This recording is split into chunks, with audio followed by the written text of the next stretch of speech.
Good afternoon and happy Wednesday to everyone. Whew. I don't even know how to start this video because I have been out in the heat and it is so hot, it has me flustered. But I hope you guys are taking it easy out there and trying to stay cool. I wanted to talk to you about something a bit different today, and that is to do with traffic, speeding, and driving.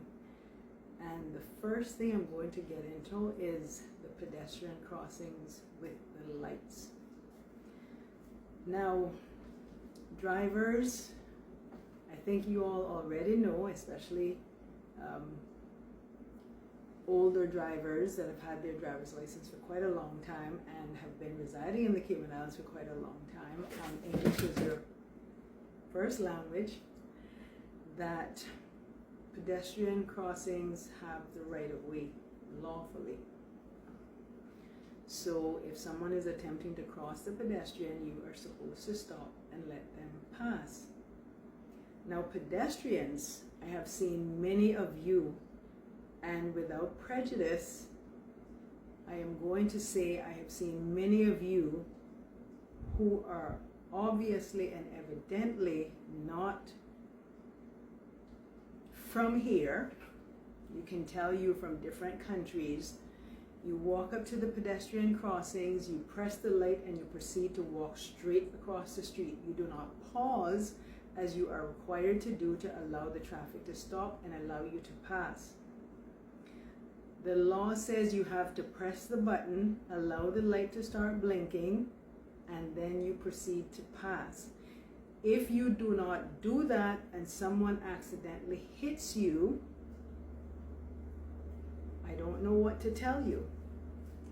Now, Cayman Islands government and RCIPS, along with the relevant ministries and departments, we need to get these CCTV cameras up, because I can say I believe without a doubt that someone is going to get hurt crossing these pedestrian crossings. I have seen it all over the island one too many times, that the pedestrians will tap the light and go right across. They've done it to me, they've done it to other drivers.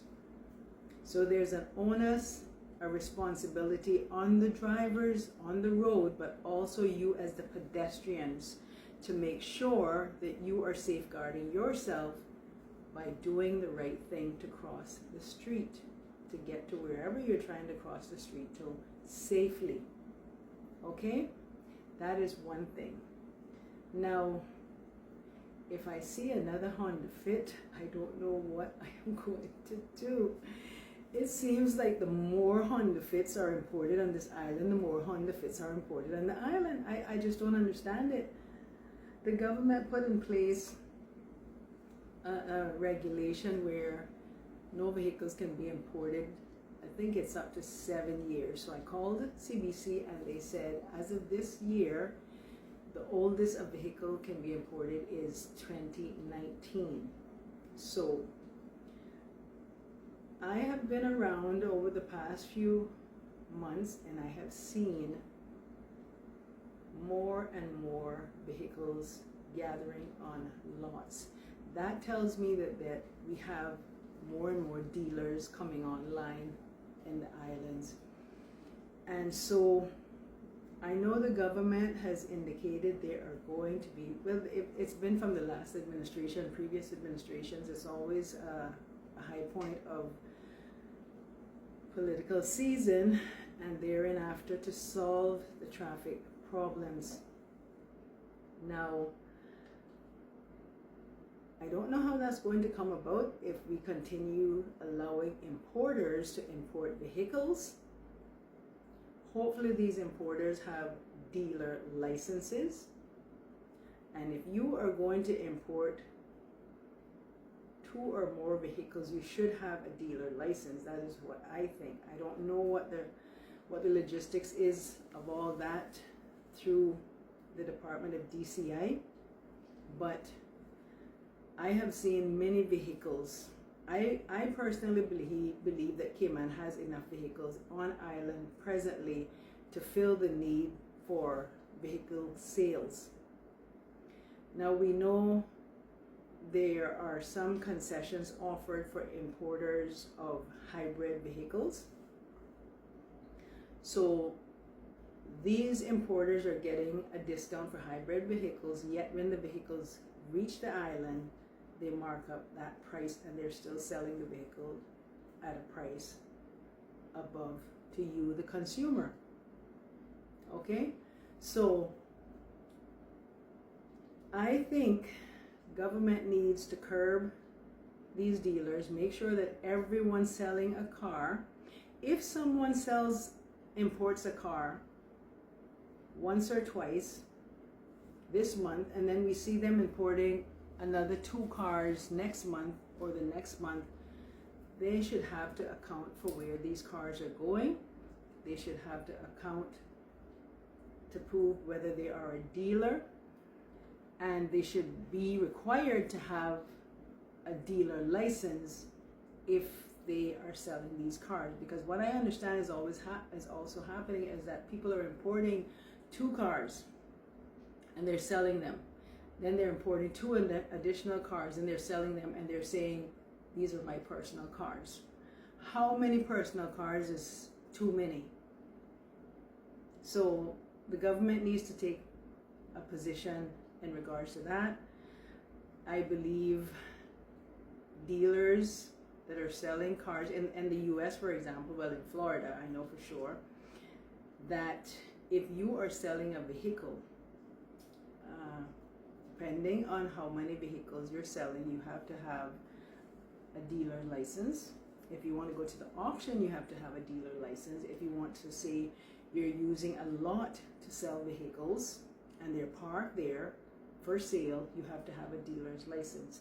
I'm not sure if that is the way it is in Cayman, but I do believe it should be that way.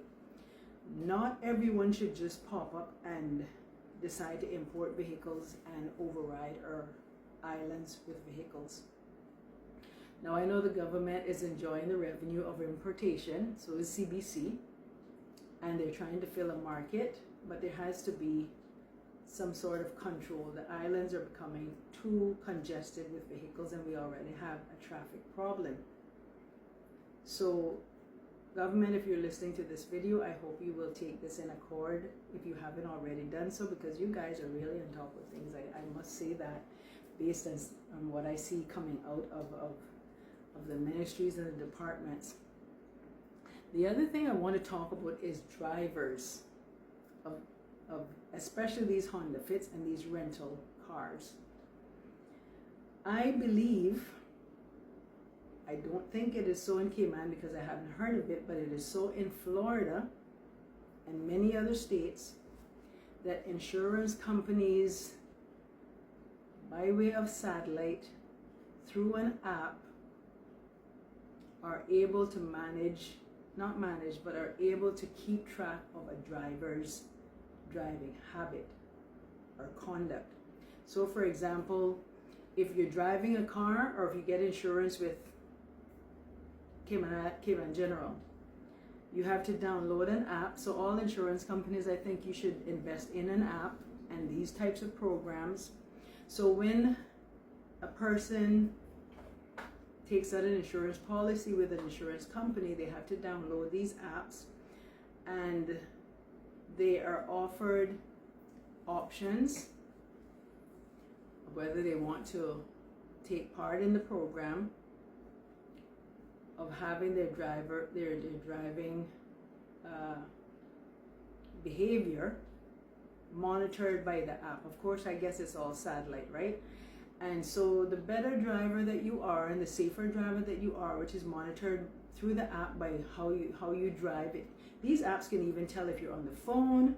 The apps can tell if you're manipulating the traffic in and out too much, or all those sorts of things. And so you're rewarded with discounts if you have good driving habits. And if you're not, then of course your insurance, you don't have to get in an accident.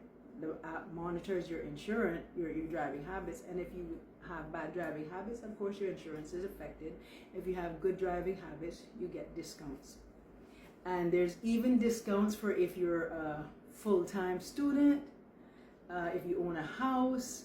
There's so many different discounts you can get through insurance. Maybe I'm getting carried away with it here in Cayman, but it's just an idea.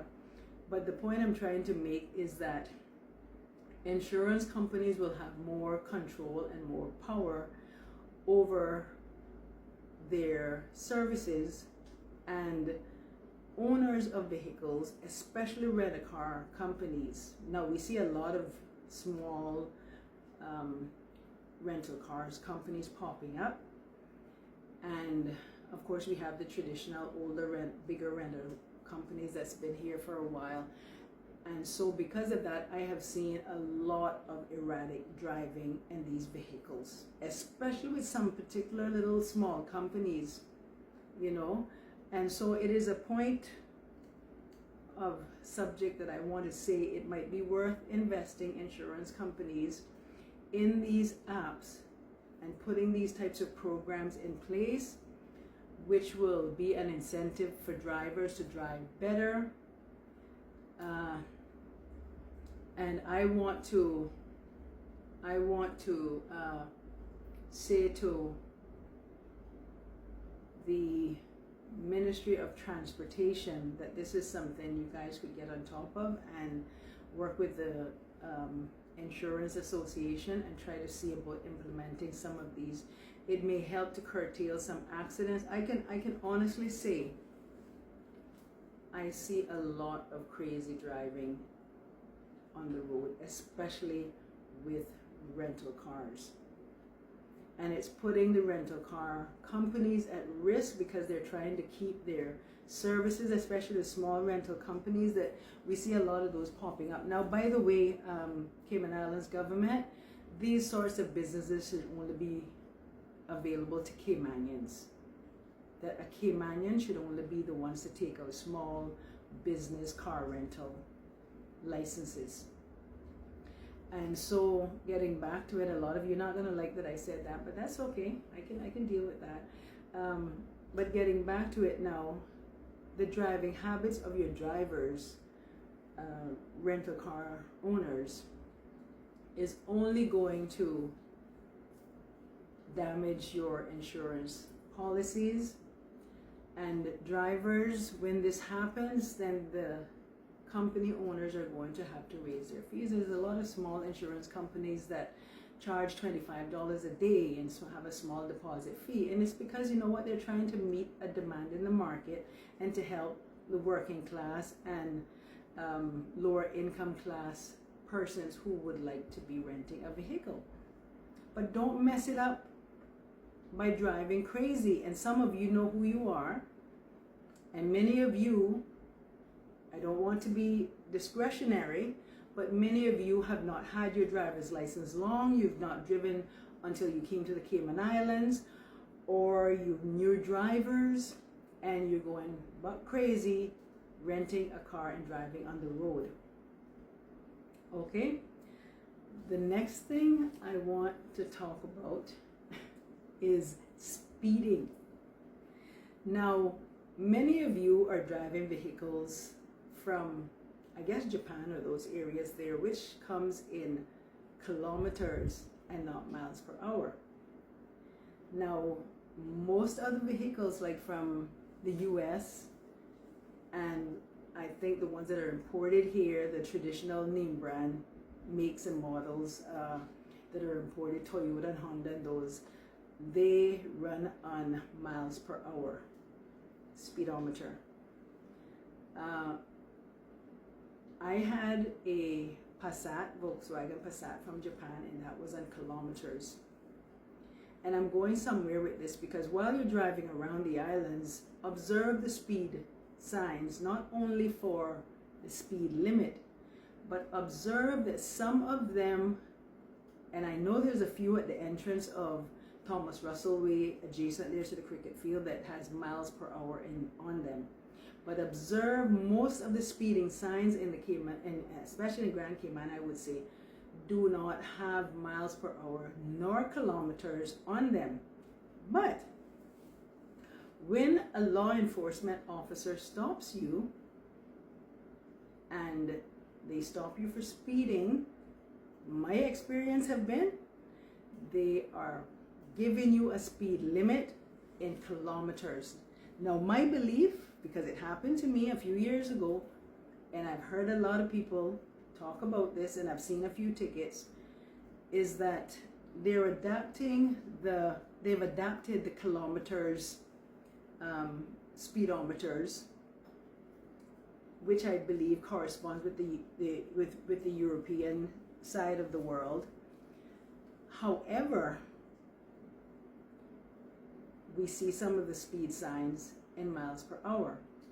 Now, the speed signs that has neither miles per hour on them, they, I believe, can go both ways. So if an officer stops you at a 40 mile and you're doing 50, and he gives you a ticket for kilometers, when you go to court, you're not paying attention to that. Pay attention and ask an officer when you get stopped for any speeding offense, is this in kilometers or is it in miles? Pay attention to your speedometer and see if your speedometer registers in kilometer and or miles, and ask the officers to give you the precise speedometer description or speed description, whether it's miles per hour or kilometers, because you will end up being charged or given a ticket for a speed you may not be doing. Now, the speed gun that was used some years ago, when I was stopped, about 4 years ago, I would say, it was given to me in kilometers. My car is in kilometers, right? I'm trying to remember exactly how it goes, but anyway, it was dismissed because it was not issued in the right, the speed gun that the officer was using. Anyway, it was not revealed to me under what guise it was being issued. So yes, I believe the gun was saying kilometers that was being used, and I assumed, based on some signs that I had seen, that we identified in the Cayman Islands using the speed of miles per hour. Little did I know, like I said, I saw signs with miles per hour, and then I saw signs without. Now, I think the trick of it is if you pass through and you're not paying attention, you pass speeding signs that has nothing on them besides the numbers, the officers are going to stop you and tell you what your speeding ticket says, but it's two different readings. So when you get stopped, you say, officer, is this kilometers or miles per hour? You get them to do the conversion to make sure you understand what your speeding ticket is being issued in. Because I get to understand that they are issuing tickets in the wrong identity for these speedings, the wrong odometer reading. Okay? And if that happens, you need to make sure that you are fighting your chance. I'm not encouraging speeding at all. If you're speeding, I hope they give you the right ticket that you're supposed to get. But make sure you're protecting your rights by asking the officers, what speedometer reading is he using? And pay attention to what speedometer your car is being used in. A car that has two speedometers, it's very easy to figure it out. If the officer says, when they clock you, you ask them, what gun reading are you using? Okay? And if they say X, Y, Z, that wasn't the speed you were going, because kilometers and miles per hour is different. So maybe I'm giving the police a little in to try and revamp their whole system, but at the same time, no one is supposed to be breaking the law, but you also got to pay attention to what's happening with you on the road. And so let me go to my list. I'm now at 19 minutes, I think. Yeah, let me go to my list because I don't want to be too long here. Oh, purchasing a vehicle. Okay? If you are purchasing a vehicle, make sure you double check on the registration, how long it's been expired. I understand from DVDL that even if it's expired for 5 years or 4 years or whatever, they're only going to charge you for 1 year back taxes or 1 year back fees. So that's very kind and generous of them. That is facilitating for turnover vehicle sales, which is good. So thank the government for that they haven't changed that. Okay, make sure you get the car checked over. You that are selling the vehicle, make sure you issue a receipt. You that are buying the vehicle, make sure you ask for a receipt. It can just be handwritten and signed, as long as it has the make, model of the car, the year, the color, the price, the date, and the names of the two people who are selling and buying. Get a receipt, people, for these vehicles that you're buying. Do not buy a car from someone who bought it from someone who bought it from someone, and it has never been transferred between 3 or 4 different people, and then you're stuck. It is a big, big, big contentious problem for you to be in. Make sure you get someone to inspect the car. You that are purchasing, you that are selling, make sure if you don't offer a warranty, you can offer a warranty or a return policy, right? That's up to you. Or you simply say selling as is. So once the car is sold, somebody can't come back to you and say, hey, this car is a lemon. And in Florida, they call it lemon. When a car has turned into a bad sale, right? So make sure that you get the car looked over. Make sure you know who you're buying the car from, and it's not in 2 or 3 or 4 different people's names and you can't get it in your name. Or you're not driving and it's not in your name and you're driving for years. Or it doesn't have insurance.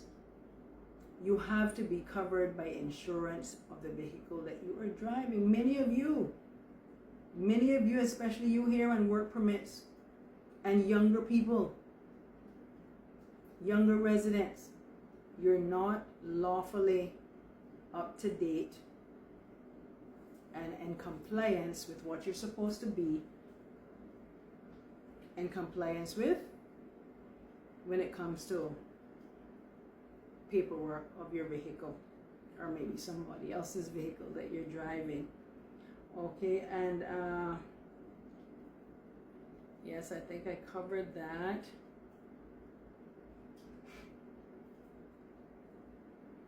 Okay, I think that's pretty much it. Yes, that's pretty much it that I had to talk about. And again, please stop importing these Honda Fits. I know they're inexpensive, and remember, when you're importing these hybrid vehicles, and you people that are buying hybrid vehicles, they're green energy because of the battery. I understand, I'm not too clear about how it works, but we see more and more hybrid vehicles being imported.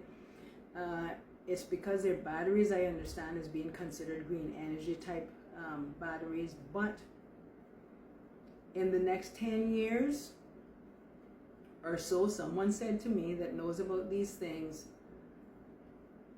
who is going to be charged for trying to get rid of these batteries? You know, it's going to be expensive to replace them, even though they last longer.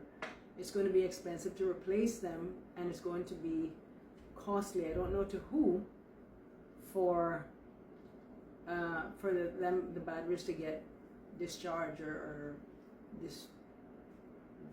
destroyed, I guess you can say. So that is something that we have to consider also. And try so be careful on the bypass going through Newlands, because I realized and I heard that going through there and the way that the road is damaging a lot of people's tires. That's another thing you guys need to consider. But anyway, I think that's it for now for traffic, and I hope you guys have a pleasant Wednesday afternoon. I will see you soon. Thanks for watching, listening. Be sure to like, share, and what is the other one? Like, share, and I can't remember. Talk to you soon.